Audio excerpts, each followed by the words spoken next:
Ready for another round? It's Brewsday Tuesday. Here's DreZ and Big Nate. Where's my opener? Another round indeed. Brewsday Tuesday, brought to you by the Cellar Restaurant and Six Pack Store in downtown Blacksburg. We're popping tops from New Glarus out of Wisconsin. Believe it or not, it says right here, brewed and bottled in New Glarus, Wisconsin. And employee owned, which I feel like everything in Wisconsin is. Even their football team. Trouble finding investors. Fan owned. Yeah, so we were talking about how, I don't know if, did we talk about it? Maybe I just thought it. We don't do a lot of bottles on the show anymore. No. It's all cans. And I popped the top and immediately I was surprised when I didn't hear the can shooter because I'm so used to that being there. They're there. We could have done it, but you got some sort of like traumatic experience getting hit in the eye and now you got a duck. Sometimes they do get you. So from New Glarus, I just popped Moon Man, which is a no-coast pale ale. I'll go ahead and read the spiel. Moon Man is a seriously cool cat, always comfortable in his own skin. He never tries too hard. So cool, we named our no-coast pale ale after him. I'm guessing there's a paw print on there, so I'm guessing Moon Man maybe was a pet, some sort of cryptid, maybe. Oh, we'll see. You hold a session beer with a bright, bold blend of 5 hops that flirt. I've been drinking. I don't know. What is this word? Obligingly. Is that how you spell obligingly? Obligingly. That's it. Obligingly. I don't think I've ever seen that written out. Or I guess it's usually oblige. It's okay. Obligingly. It took me a shockingly long time to learn how Yosemite was spelled. Yosemite.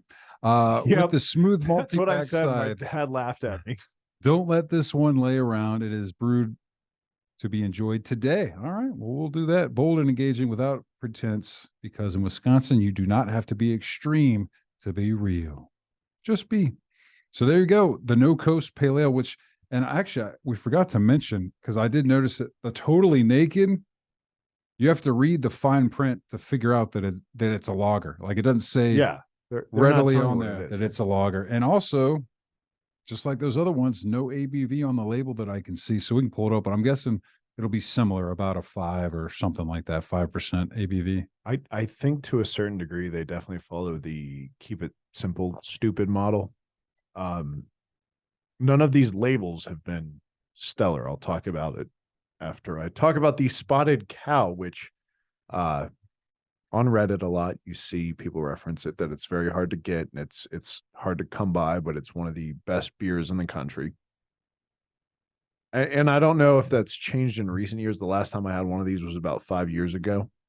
Yeah, give or take. And it's funny because I didn't realize until you mentioned the whole Spotted Cow thing, and then I looked it up, and I have had it before. Let me see when that might have been, because it's been so long that it escaped my mind, and I felt like I wasn't told that it was so impressive or something that special, but maybe it was. If it was on the show and Huck brought it, then it probably would, and that would make sense. Gave it a 4.5. I'm guessing that's probably on the show. Yep. What's the ABV? So Huck and I had that beer. So sorry to repeat and drink the same beer, but I'm guessing it's Huck's fault. It's a different brew. So this was back in August. Oh, dude, I kid you not. August 22nd, 2017. So exactly 6 years ago, we drank that beer on the show. If you can believe that. It was in a can, though. That's priceless. It's an anniversary show. 4.8%. And they have it listed as a farmhouse ale on here. Yeah. It's a farmhouse. It's artisan brewed and bottled by the hardworking employee owners of New Glarus Brewing Company, right here in Little New Glarus, Wisconsin. Spotted Cow adheres to the Reinheitsgebot purity law, using only 4 hand-selected all-natural ingredients. And this is where we get into that, like, their keep it simple, stupid model. They're not trying to do like a whole bunch of experimental stuff. They just kind of want to make good beer with as minimal, like, if you just have quality ingredients, yeah, and I mean, be good beer. I think it shows. Like first round, both brews were absolutely delicious. I don't even love lagers.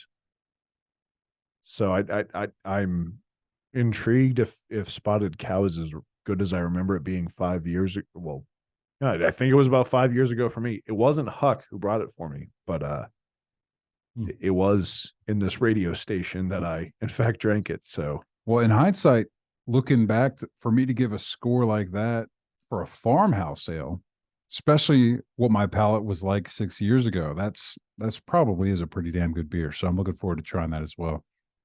no, it's held in pretty high regard. The other thing I want to point out is their labels, though, very much so. Like every single one looks like it could have been made in Microsoft Paint. And I think my favorite beer of all time, as you know, is Bell's Two Hearted, and I think that's the worst label in all of brewing, short of maybe that Maryland Rye IPA. Yeah, I was gonna say Maryland you were dogging on IPA. that one pretty hard last week. But if you can have this level of success since '93 with Maybe that's terrible what it is. labels, the beer's got to be good because so many people do judge a book by its cover and buy based on. Well, you that. got to think back in '93, that's what you had was That's just the only you game. didn't have, the nice high tech, you want to, if it's the beer grew a name for itself, you got to keep the same label. You don't want to switch it up. That's your branding. So I think they get a pass. I think that's totally fine. And again, like you said, man, like there's something to be said for just simple labels. Because to me, those are a lot of the best ones. You don't got to put a lot of money. The ones that are really going above and beyond, they know that they'll sell beer even just because the label's appealing and people are intrigued by it. It draws people to it. No, they're And then relying if on the their beer's product. crap, then it's So No, there's definitely respect for that. absolutely. I mean, look at Maine Beer Company's Lunch. Phenomenal beer. It's like monochromatic and it's very minimalistic. It's basically white and That's all their labels. yeah, and they know what they're doing. Mm-hmm. So yeah, if it works, don't. If it's not broke, don't fix it. Exactly. And that you bring up Maine Beer Company. The plan was to go there because that was one that came to mind, and they were the bottle that went on my bottle cap map. Unfortunately, though, and I messed up. I should have bought it when I had the chance. It was just a little overpriced, but the bottle, oh boy, the bottle cap that I got, it's just their logo, which is that works. But I have seen one that has their logo and their model, and it says Maine Beer Company, and I was like, that's what I really would want. Yeah. But I didn't buy it because I was like, it's a little overpriced, and I was still a couple states away, so I was like, I'm sure I'll, coulda, woulda, shoulda. Scared off by one little did. We're just embracing that Dr. Seuss nonsense. The other thing, I mean, I was in Wisconsin all those years ago, but it really is Dairyland. Now, if they did want to kind of change up their label game, cheese pairings. Just work with the local cheese farmer. Obviously, they'll collaborate. Yeah, I mean, beer goes with a lot of stuff. You hear wine and cheese. I mean, I'm sure they could manage doing a beer and cheese pairing, but that does not sound super appealing to me. So beer cheese is a thing. Wine cheese is not. Yeah, but that's not a pairing. That's no beer. But think back to that's the cheese Chetty made topper. with beer. So there's got to be cheese you can pair with beer. But Chetty Topper probably would pair well with. I mean, after Chetty Topper. Finally had the chance to try it. That was good. I was frustrated the next day because I did not have more of it. That was and good. Granted, I'm lactose intolerant, so it was a real bittersweet following morning.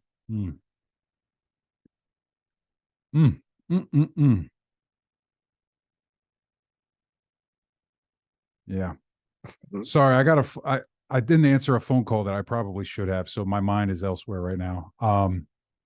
But I guess I'll just try and call them back here in a couple minutes when we wrap this up.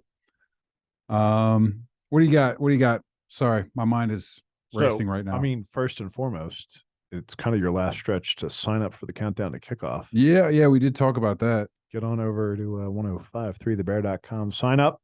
Yeah, we only got a couple days left because so we're announcing the winner Friday. So Thursday is the last day. So you got a couple days left. That's going to be an early day for you too. Yeah. when's I mean, I don't want to go ahead and reveal too much, but you're going to be co-hosting the morning show on our country station. Yeah. So I'm gonna have to get here ass early. I don't know when. I haven't worked out the details of what all it entails, but I know that I need to be here very early, and I'm gonna be down the hall. I did it a few weeks ago. It was like 5:30. I had to be here. That's different. How? 5:30 a.m. He doesn't ask all of his co-hosts, special co-hosts, to be here that early, right? Are they? No, he does, because they all take the air at 6. So they're there the whole day? Oh, you didn't know? No. 6 8. Well, I mean, in your case, you'll probably be here the whole day, but No, but the whole show? yeah. Oh, I didn't realize it was a full co-hosting gig. I thought it was just a couple hours. You didn't give me any of these 6 to details. 9. You didn't give me any of that. Oh boy. That's gonna be a long day. He does all the legwork though. So Okay. you got a couch in your office, and I can handle the bear for a few hours. You can take a nap. Yeah, I probably will have to nap that day. That's going to be a long one, but that'll be fun. And yeah, we'll probably announce the winner on that, and then we'll announce it over here. You know, we might even break in during Rover and announce the winner. I don't know. We'll see. We'll got to try and figure that out. That might be hard to time out, but we'll see if we can figure that. But yeah, that'll be a long day, because there's also the bed making. The bed making's popping off that Bed making, first night of high school football. yeah, that's a long day. Inside baseball, that's going to be 12, 14-hour day for a lot of us. And you know what? So bear with us. My sister actually flies into Roanoke at around midnight that night. So I don't think I'm going to be going to pick her up at the airport. That idea was floated. I was like, that might not be the best idea given the day I'm going to be having on Friday. So that'll be a long one. Oof. Well, let's drink on our Sorhos now. Well, I'm ready to untap. I'm ready to a untap few too. of I've already drank, man. The Moon Man went down really nice and easy.